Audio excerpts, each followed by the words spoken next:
Welcome to this lecture series in real analysis. In this lecture, we'll learn about square roots and let us recall what we need. Principally, what we need is the Archimedean property of the reals, or it is almost the same as this fact that the infimum of the reciprocals of all the naturals is 0. Basically, we just need to know the least upper bound property of the reals. Okay. Here are some problems for practice. And now let us get started. So we will define what is a square root, fix a real number. We say that y, a real number y, is a square root of a if y square is equal to a. So that's our already known. This is the definition that we know from high school. We note that if we have a negative real a, then it does not have a square root in reals. Simply because the square of any real is non-negative, and hence we cannot have a square root of negative numbers. And just for the sake of an example, the square root of 16 are, the square roots of 16 are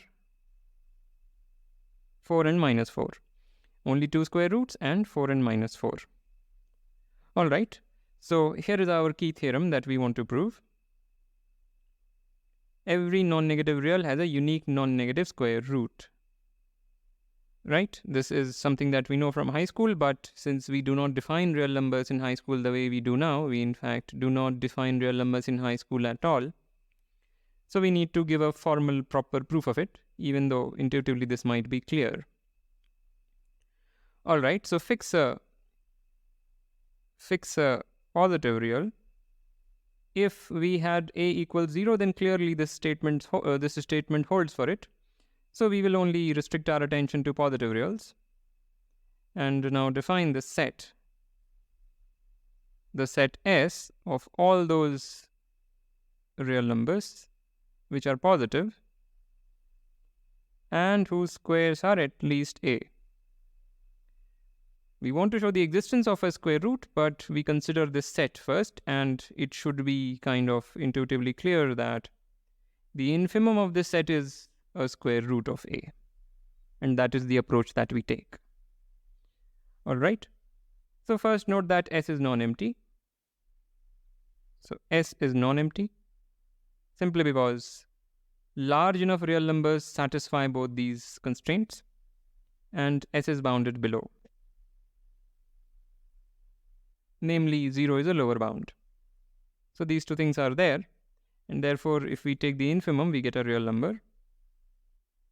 So y is the infimum of S, and as we said, we claim that y is the square root of a. So this is what we will prove. So there are two cases. We'll assume on the contrary, suppose not. Then there are two cases. Case 1 is that y square is greater than a. This is case 1. So what happens in this case? For any natural number n, we have this computation.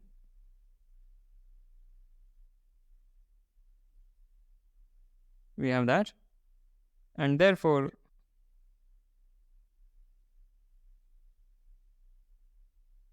just basic algebra, we subtracted a from both sides.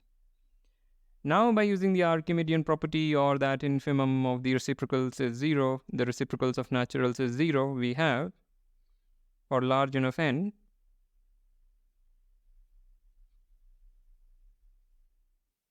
we have y square minus a exceeds 2y by n, and y exceeds 1 by n.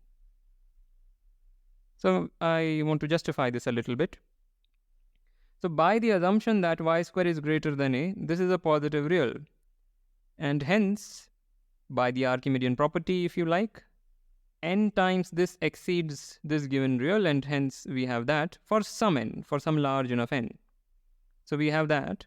And similarly, since y square is greater than a, clearly y must be positive. And therefore, again, by the Archimedean property, there is a natural number n such that n times y exceeds 1, which gives us this. And you take the maximum of the two natural numbers. One natural number you get from here, one from here, and you take the maximum of the two. That works for both of these. So this is where we use the Archimedean property. Maybe I will write it down. So using the Archimedean property. Okay.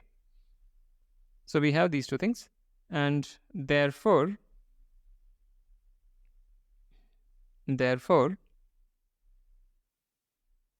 for large enough n, we have this thing is strictly positive. Why is that? Because this dominates that thing for large enough n. So therefore, this is strictly positive. And this is also positive. And therefore, or thus, let us not repeat therefore 2 times. Thus, for large enough n, this guy lies in S. Why? Because it is a positive real whose square exceeds A. So this guy lies in S, but this is smaller than Y. This is a number strictly smaller than Y, and hence this cannot lie in S because Y is the infimum of S. So we already knew that this does not lie in S simply because Y is the infimum of S, but we have concluded that it lies in S, and that is a contradiction. This is a contradiction, and this concludes case 1. Case 1 cannot happen. Similarly, case 2 is, oops, I don't have a page. So case 2 is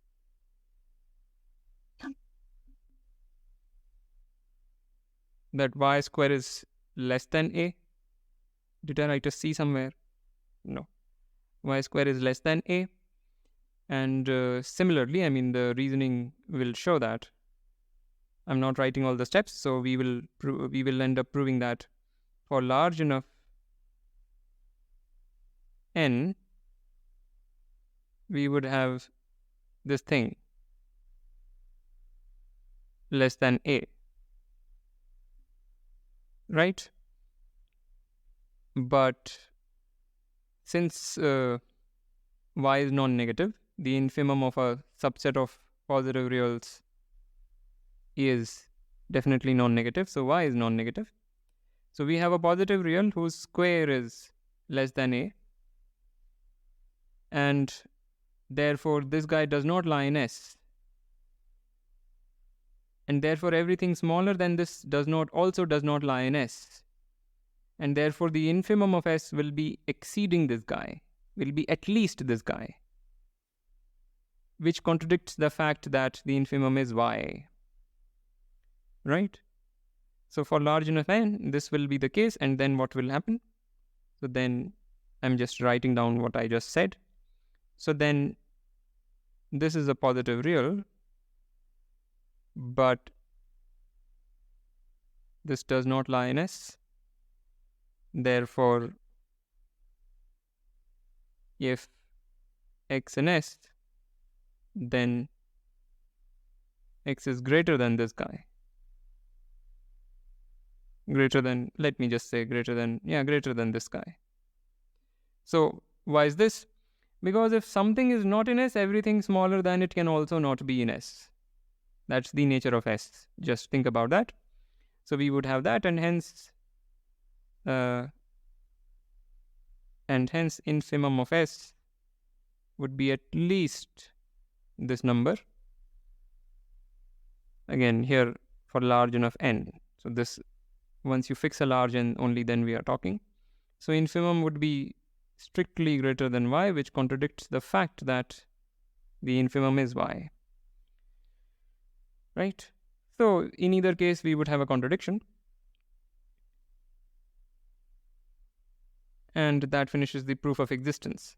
We have established that there is a non-negative square root because this number is non-negative. We should have said this here itself. Y is non-negative. It is the infimum of a set of positive reals, and hence it is non-negative. So we have a non-negative square root for sure. And now for the uniqueness part, did I say existence here? I did not write it. Yeah, so this was the proof of existence. Now for the uniqueness, say we have two square roots, y1 and y2 be non-negative square roots of a real number a greater than 0. So then we have both these equations, which implies the difference of these two numbers is 0, which gives us this product is 0, which means either y1 is equal to y2, right? Now since a is positive, both of them are positive. They cannot be 0 because 0 square is 0. So this is a positive number and hence this is not a possibility. So this just means y1 is equal to y2. So the proof of uniqueness is trivial. Right, so we have proven that any positive real has a unique non-negative square root. And if a were 0, then clearly it has a unique non-negative square root, namely 0. So fine, I mean this proves our theorem that every non-negative real has a unique non-negative square root. And to conclude, we have this function. First define this set. This is all non-negative reals. And now this function, which is defined as, so it just squares what it is given. And the fact that we want to state is that the map F is a bijection. Why is it a bijection? Well, every non-negative real has a unique non-negative square root. That's it. That's the reason it is a bijection. So this is what we have already proven in the previous slide. Okay. And lastly, the graph of F. So the graph of F looks like this. For the input 1, it outputs 1, but otherwise it grows. So this graph, I'm sure we are familiar from high school. Right. So all we are so far doing is kind of putting things on a firm foundation. All of this is very important. And the proofs are very important. We need to get familiar with and comfortable with this style of reasoning that we just did. All right. So with that, I want to end this lecture. As usual, like, comment, share, subscribe, and I will see you next time.